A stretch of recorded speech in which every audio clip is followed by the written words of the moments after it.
Një ditë shkova tek varri i nënës sime, nuk prisja asgjë të veçantë. Thjesht doja të vendosja disa lule dhe të largohesha si gjithmonë. Por atë ditë nuk isha vetëm. Një burr i moshuar i panjohur qëndronte pranë varrit të saj dhe po qante. E pash drejt në sy dhe e pyeta: "E njihnit nënën time?" Ai më shikoi dhe më tha diçka që më ndryshoi jetën përgjithmonë. Jo vetëm që e njihja, ajo ishte dashuria ime. Dhe unë jam babai yt. Nuk mund ta përshkruaj ndjesinë që më pushtoi në atë moment. Ishte sikur toka u hap nën këmbët e mia, zemra filloi të më rrite fort, aq fort sa më dukej sikur po më dilte nga kraharori. Nuk dija nëse duhej të qeshja, të qaja apo thjesht të ikja nga aty. E shikova sërish atë burr. Ishte i dobët, me flokë të thinjur, me duar që i dridheshin lehtë. Por sytë e tij ishin plot me një dhimbje që nuk e kisha parë kur më parë. "Çfarë the?" I thash me një zë që mezi më dilte. Ai mori frymë thellë dhe ul pranë varrit të nënës sime. "E di që është shumë për ty, por është e vërtetë." Unë ndjeva i tradhtuar. Gjithë jetën time kisha besuar se babai im kishte vdekur kur isha i vogël. Kështu më kishte thënë nëna ime. Kështu më kishin thënë të gjithë. Dhe tani një i huaj po më thoshte që gjithçka ishte një gënjeshtër. "Pse tani?" Ke pyeta me nerva. "Pse po më thua këtë pikërisht sot?" Ai uli kokën dhe preku gurin e varrit. "Sepse nuk ka më kohë," tha me zë të ulët. "Dhe nuk dua të vdes pa të thënë të vërtetën." Fjalët e tij më goditën më fort se çdo gjë tjetër. Për një moment mendova të largohem, të bëja sikur nuk dëgjova asgjë, të vazhdoja jetën time si më parë. Por diçka brenda meje më ndaloi, provoi, i thash: "Më trego diçka që vetëm babai im do ta dinte." Ai ngriti kokën dhe më pa drejt në sy. Pastaj buzëqeshi lehtë, një buzëqeshje e trishtuar. "Ke një shenjë në shpatullën e majt, si gjysmë hëne." Unë ngriva, askush nuk e dinte atë. Ishte diçka që nëna ime ma kishte përmendur vetëm një herë kur isha fëmijë, dhe nuk e kishte përmendur më kurrë. Fillova të ndjeja frikë. "Si e di këtë?" Pëshpërita, ai mbylli sytë për një moment, sepse isha aty kur linde. Në atë moment gjithçka ndryshoi, u ula pranë tij pa thënë asnjë fjalë. Nuk e dija çfarë të mendoja, pse u largove? E pyeta pas disa sekondash që dukeshin si orë. Ai heshti për pak, sepse më detyruan. "Më detyruan," i thash me nerva.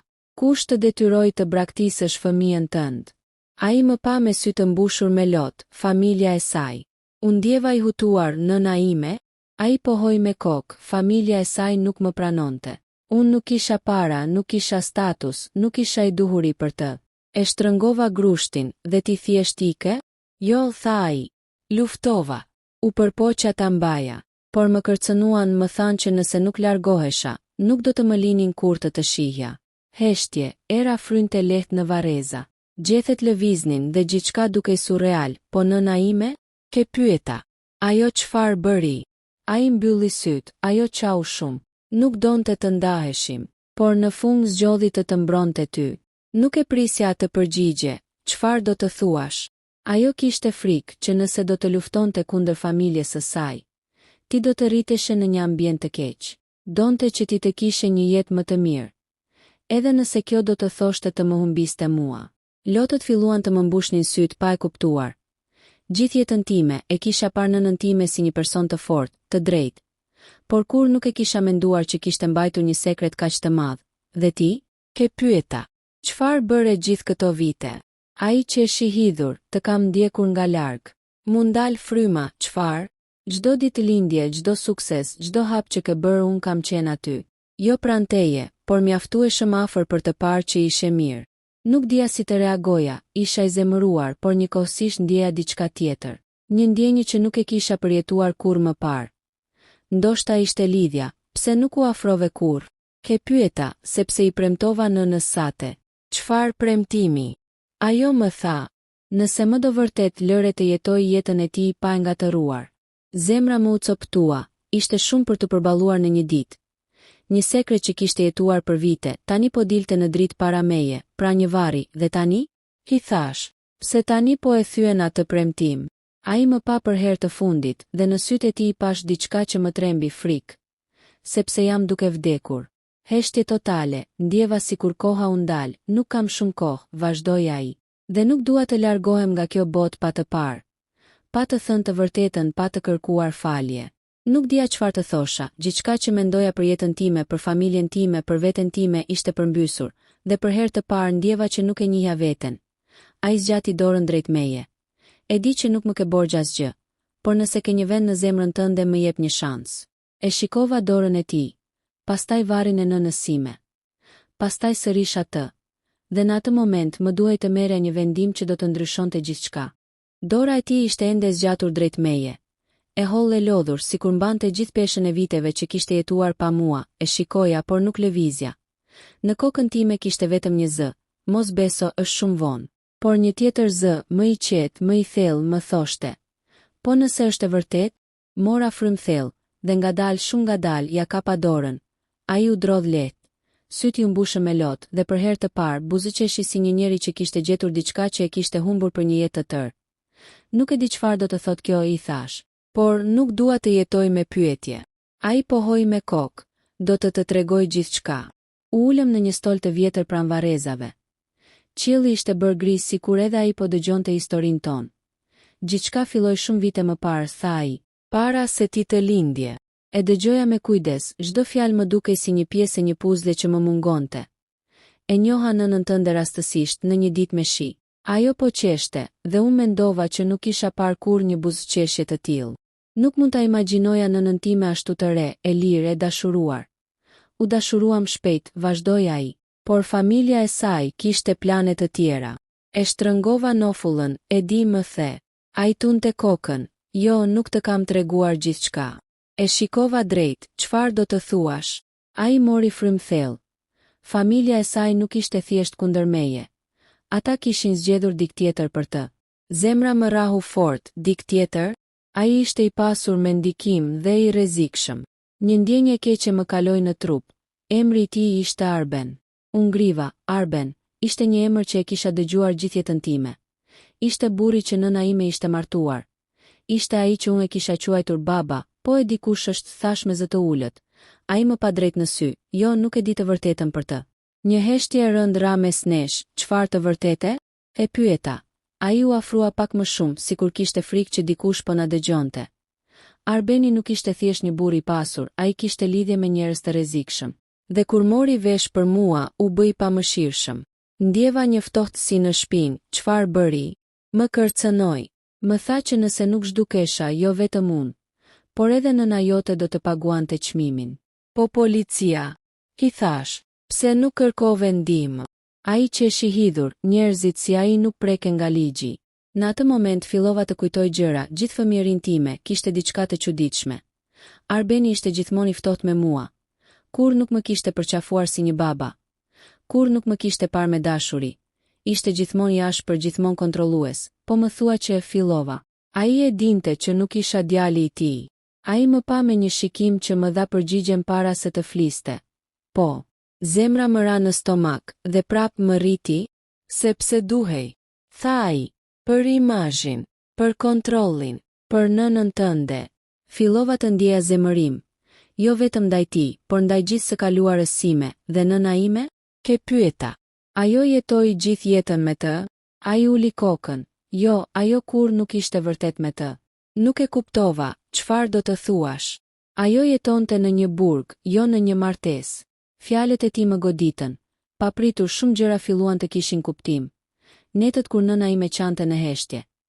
Momentet kur ajo duke e humbur, sikur mendonte për diçka që nuk mund ta thoshte. Pse nuk më tregoi kur? Shpërita, sepse donte të mbronte. Heshta për disa minuta. Nuk dija çfarë të besoja më. Pastaj më erdhi një pyetje tjetër. Nëse ai e dinte, pse nuk më bëri asgjë? Ai më pa seriozisht, sepse ti ishe pika e dobët e saj. Dhe sepse për sa kohë ti ishe mirë, ajo do të qëndronte. Unë ndjeva i sëmur. Ishte sikur jeta ime ishte përdorur si një mjet. Ka edhe diçka tjetër, tha ai, e shikova me njëherë. Çfarë? Ai nxori nga xhepi një zarf të vjetër, të verdhë, të konsumuar nga koha. Ky është për ty. E mora me duar që më dridheshin. Çfarë është? E ka shkruar nëna jote para se të vdiste.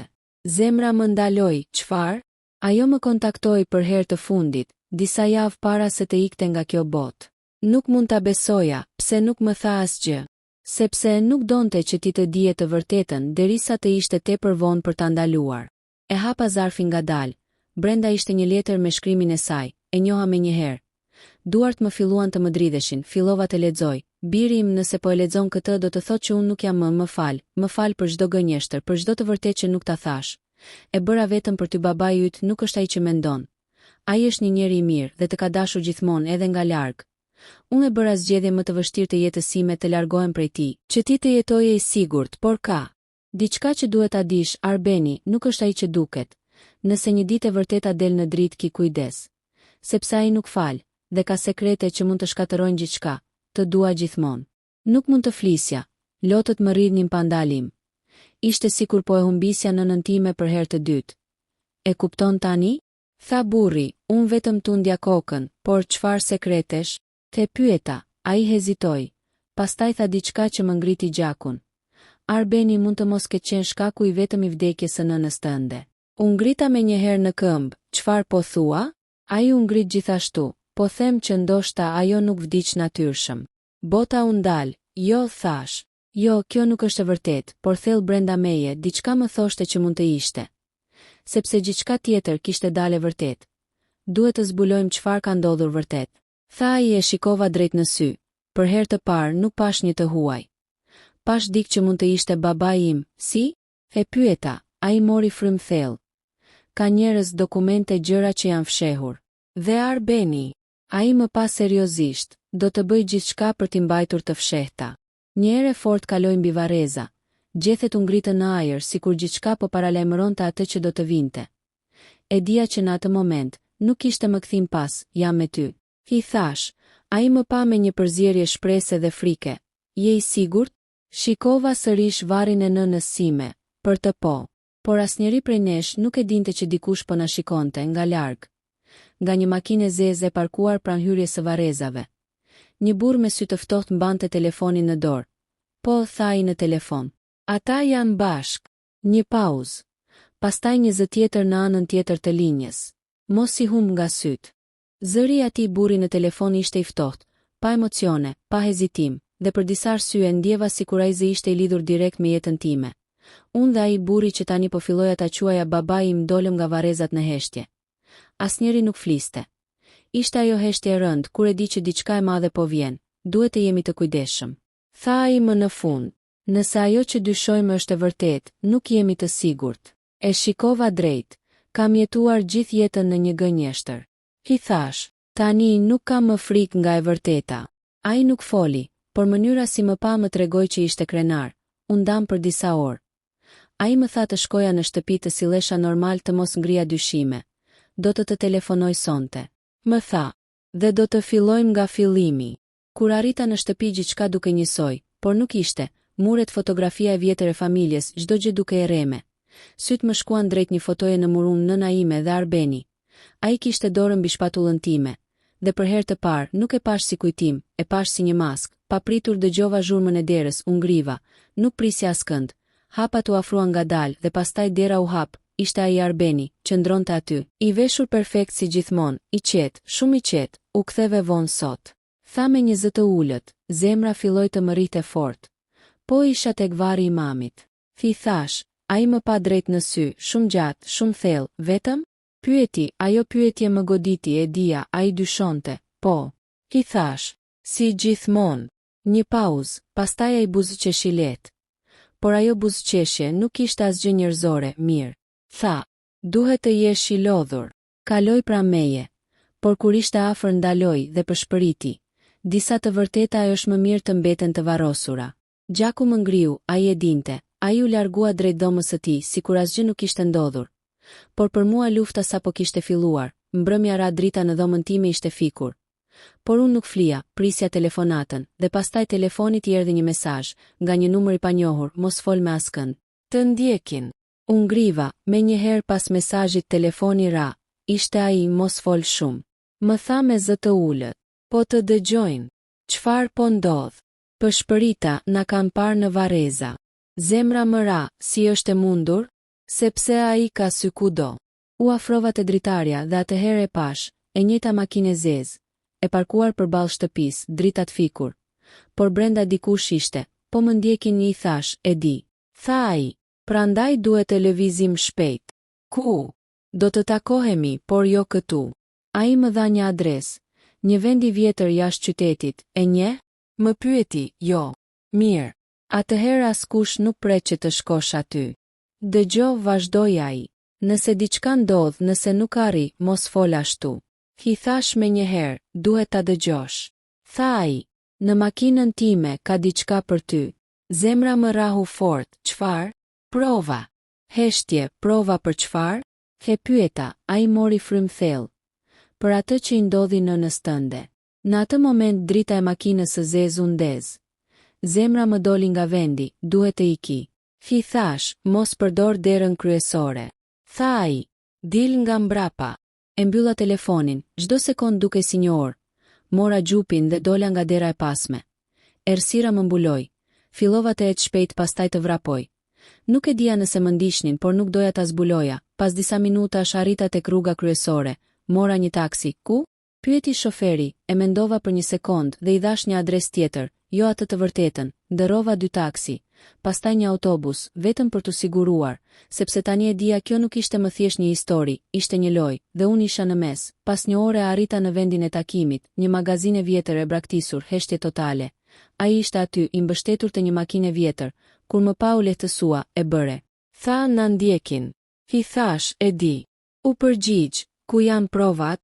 E pyeta. Ai hapi bagazhin e makinës, brenda një çantë e zezë, e rënd. E hapi ngadalë.